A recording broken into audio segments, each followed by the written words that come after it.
Hello नमस्कार। दिल्ली में जो सोनम वांगचुक सर हैं वो कर रहे हैं प्रोटेस्ट, उसके बारे में सबको पता होगा। लेकिन केरला के अंदर डॉक्टर प्रोटेस्ट कर रहे हैं। वहाँ पे डॉक्टर को तनख्वाह जो सैलरी जो है वो 20,000 मिल रही है। और इतनी बुरी हालत है, मतलब एक सफाई कर्मी, मतलब मैं डिफेम नहीं करना चाहता, उनसे भी कम तनख्वाह पैसा जो है वो मिल रहा है महीने का, डॉक्टरी करने के बाद। जी बिल्कुल। इसके बारे में किसी को पता नहीं है, तो मैं आपका ये और एक और चीज़ आपको जो न्यूज़ है वो बताने वाला हूँ। Hello, I am doctor Ashish and I will introduce you to think कि अगर आप परेशान हो रहे हो कि नीट यूजी में ही मेरे पास एक लास्ट ऑप्शन है, नीट करना है, एमबीबीएस करना है, एमबीबीएस करना है, तो मैं आपकी आंखें खोलना चाहता हूँ। प्लीज़ इस वीडियो को देखना।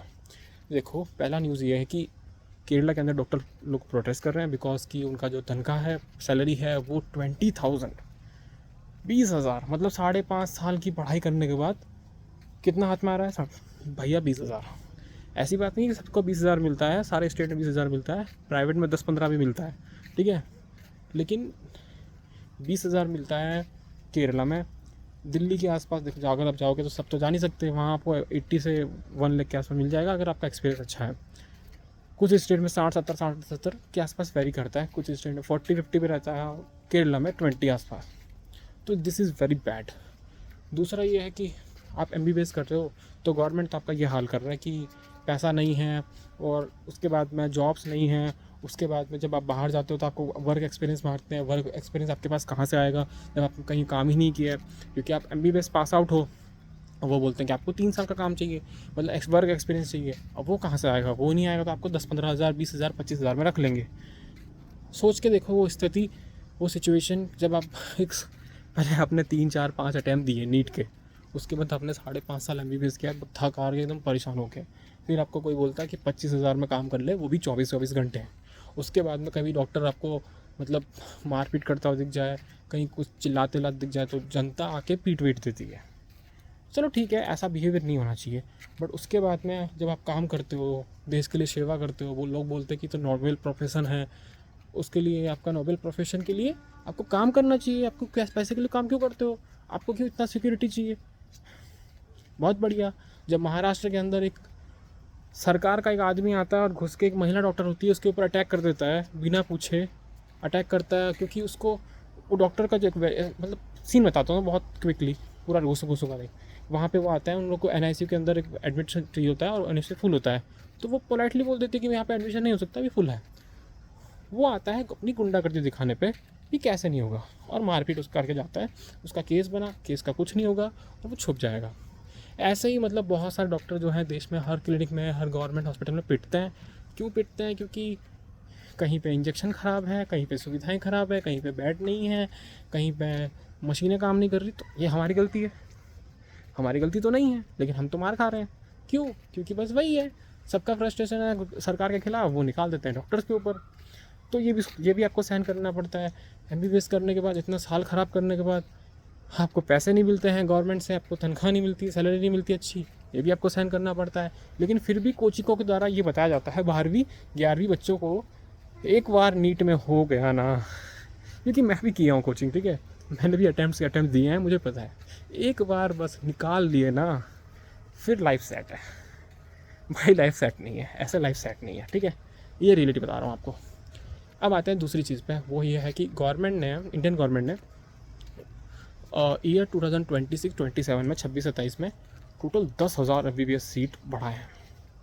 वाह! ताली बजाऊँ फ़ोन साइड में रख के? नहीं, बिल्कुल नहीं।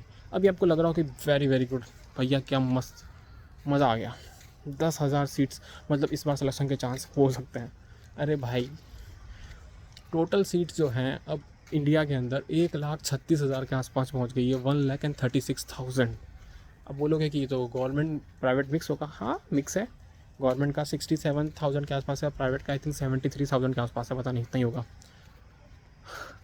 अब बोलोगे कि प्राइवेट गवर्नमेंट तो मिक्स है यार, तो प्राइवेट और गवर्नमेंट की जो डिग्रीज हैं, है तो वो भारत सरकार की हैं, है तो वो इंडिया के डॉक्टर्स हैं।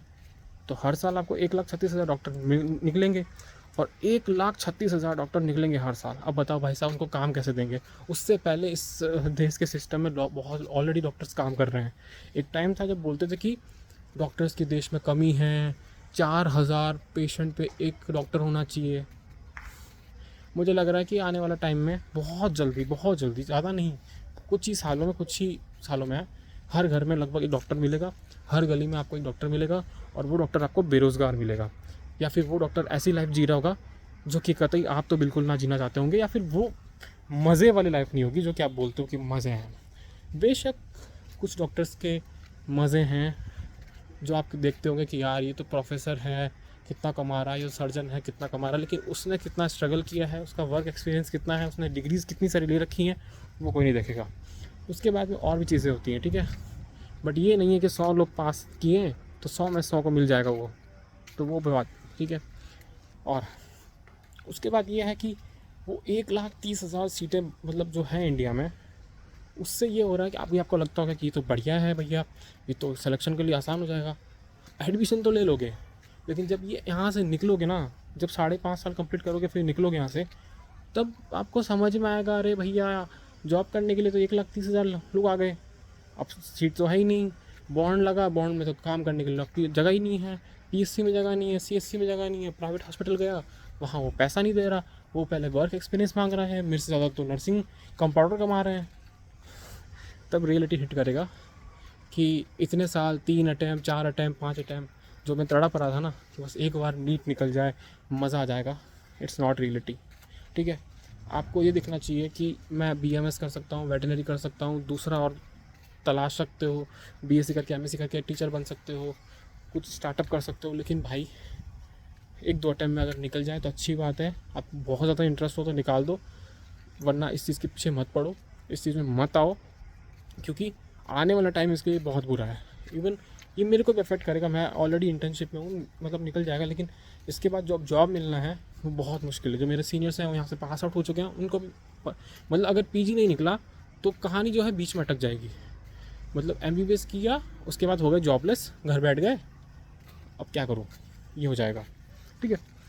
अगर तो सोच के आ रहे हो, अब बोलोगे यार तुम तो पीजी की सोच ही नहीं रहे, अरे पीजी के लिए भी पढ़ना पड़ेगा, पीजी के लिए भी कंपटीशन बढ़ रहा है, क्योंकि सीटें एमबीबीएस की बढ़ रही हैं तो इतने लोग बढ़ रहे हैं पीजी देने के लिए भी, तो वहाँ भी कंपटीशन बढ़ रहा है, वहाँ पीजी दोगे, फिर अटैम्प्ट्स निकालोगे, पहले तो यूजी किया, अब फिर पीजी की तैयारी करोगे, फिर पीजी निकालोगे, उसके बाद में 3 साल एमबीबीएस के बाद पीजी करोगे, पीजी करने के बाद फिर से वही कहानी सामने आएगी। हालांकि इस बार थोड़ा कम कंपटीशन होगा कि अब क्या काम करें, अब हॉस्पिटल में जाएंगे तो पीजी वालों को भी शुरू में इतना पैसा नहीं मिलता, उनको भी 50,000 60,000 70,000 मिलता है। अब सोच के बताओ, जब आपने अपनी लाइफ के नीट के अटैम्प्ट्स, उसके बाद में अपने एमबीबीएस के 5.5 साल, उसके बाद नीट पीजी के अटैम्प्ट्स, उसके बाद में नीट पीजी पूरा समय 3 साल, वो फिर आपको 60-70,000 मिल रहा है तो शर्म नहीं आएगी? इससे अच्छा तो आप कोई दूसरा दुकान खोले होते, मैं बोलना नहीं चाहता, दुकान खोले होते ना अगर, तो वहाँ आपको ज़्यादा प्रॉफिट हो जाता। ये वो वाली बात हो गई है, क्योंकि गवर्नमेंट इस चीज़ को समझ नहीं रही। वो एक नोबल प्रोफेशन है, मैं समझता हूँ, लेकिन उसका एक लिमिटेशन होता है कि हाँ हर किसी को नहीं मिल सकता ना, हर कोई बन जाएगा, हर कोई, मतलब ऐसा है, मतलब कि जितने कॉलेजेस खोले जा रही है गवर्नमेंट, उनका लेवल और बहुत गिरा हुआ भी है, तो वो जो लेवल ऑफ डॉक्टर्स बनने चाहिए, ठीक है मानता हूँ कि नीट में अच्छी पढ़ाई करके आते हैं, लेकिन उसके बाद 5.5 साल वैसा रहना चाहिए। कॉलेज में प्रोफेसर ही नहीं है, जो नए कॉलेजेस खुले हैं वहाँ पे मशीनें नहीं हैं, पेशेंट नहीं है, तो क्या सीखोगे तुम लोग? फिर उसके बाद में तुम्हें डिग्री मिल जाएगी, कॉलेज अपना रिकॉर्ड बनाने के रखने के लिए। और प्राइवेट्स में तो और हैं बुरे हाल, वहाँ पे आपको इतनी फीसें देनी पड़ती हैं, तो उसके बाद में अगर आपका ये हाल है ना, तो सॉरी टू से, लेकिन इतनी मेहनत, इतना पागलपन जो है दिखाना अच्छा नहीं है। कि मैं सुनता हूँ कि नीट के लिए बच्चे सुसाइड कर लेते हैं, मतलब इससे बुरा कुछ नहीं है, क्योंकि ये वो चीज़ नहीं है कि मतलब जो ये अगर मिल गया तो बस सागर, ये वो चीज़ नहीं है, मतलब वहाँ मोती नहीं है कि मिल जाएगा, मोती मिल जाएगा, वो नहीं है ये चीज़। पहले थी, अब नहीं रही है वैसी, और आने वाला टाइम में और ख़राब होगी। तो अगर आप इन फ्यूचर वाले स्टूडेंट्स हो कि मतलब 2-3 साल बाद नीट देने वाले हो, तो प्लीज़ इस चीज़ में मत पढ़ना, ठीक है। मेरा बस यही मैसेज था। माय सेल्फ डॉक्टर आशीष, और मैं ये वीडियो बनाता हूँ, मतलब बनाया हूँ, मेरा ऑब्वियसली सेकंड वीडियो है। पहला वीडियो भी अंधेरे में था, मैं अभी आया था अपना पूरा ड्यूटी करके, अभी भी आया हूँ मस्त सेट वेट, जब उतारूँगा जाऊँगा नहाऊँगा, बारिश आया है मस्त पीछे, मैं आपको दिखाता हूँ। कॉलेज तो उधर है, वो सुपर स्पेशलिटी हॉस्पिटल है हमारा, ये मेरा हॉस्टल है, उधर सामने मेरा हॉस्पिटल है, वो ट्रॉमा सेंटर है, उधर वो स्टाफ क्वार्टर्स वगैरह हैं, और इधर पूरा पीछे का गांव है, मस्त है, ग्रीन। अंधेरा है, छत पे आया हूँ, मस्त बारिश हुआ है, अभी रुका है, वीडियो बनाया हूँ। मेरा मैसेज यही था कि प्लीज़ अंधा होकर नीट यूजी के मतलब एमबीबीएस कर लेंगे, सफल हो जाएंगे। एक बार एमबीबीएस निकल गया फिर लाइफ सेट है। This is not real. Please अपनी आंखें खोलो, ओके। और अगर अच्छा लगा हो वीडियो तो लाइक कर दो, चैनल भी ठीक ठाक लगा हो तो सब्सक्राइब कर दो। और मेरे पहले वीडियो पे सिर्फ 9 व्यूज़ आए हैं। यूट्यूब नहीं बताना चाहता किसी को, सीक्रेट रखना चाहता है मुझे। हो सकता है कि मैं बहुत, यूट्यूब को लगता है कि इसको दिखाओगे तो इसके चैनल को नज़र लग जाएगी, इस टाइप का कुछ मुझे नहीं पता। तो अगर ये वीडियो आपके तक ना पहुँचे तो कोई बात नहीं, अगर गलती से पहुँच गया, गलती से भी पहुँच गया ये वाला वीडियो, तो इसको लाइक कर देना। अगर मैं अच्छा लगा हूँ तो कुछ अच्छा बोल देना, गंदा लगा हूँ, मेरी बातें अच्छी नहीं लगी तो गाली वाली दे देना। और प्लीज़ अगर मुझे थोड़ा बहुत भी मेरी शक्ल दिख नहीं हो रही है, कुछ ना मेरा जो आवाज़ है, वर्ड्स हैं, मेरे थॉट्स अच्छे लगे हो तो मेरी लास्ट वीडियो भी जाके देख लेना। वो उस पर मैंने तुम्हें बहुत अच्छे से समझाया कि तुम्हारा करियर, नीट, ये सब क्या है। Okay, thank you for watching this video, bye.